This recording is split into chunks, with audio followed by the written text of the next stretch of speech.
Ukrajinska crkva upozorila Zelenskog: ne kreći u rat protiv Boga.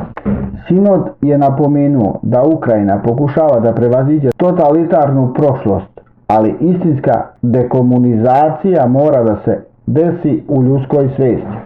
Vlast Ukrajine koristi totalitarne metode protiv Ukrajinske pravoslavne crkve. Takav rat protiv Boga može dovesti do samouništenja Ukrajinske države, navodi se u obraćanju Sinoda Ukrajinske pravoslavne crkve upućene Zelenskom. U našoj državi nema mjesta onim sredstvima i tehnologijama koje vređaju i preziru crkvu i cinično vređaju vjerska osjećanja miliona vjernika. To su metode koje su koristile bezbožne vlasti u vrijeme sovjetskog totalitarizma. U to vrijeme stotine hiljada sveštenstva, monaha i vjernika bilo je lišeno ljudskih prava,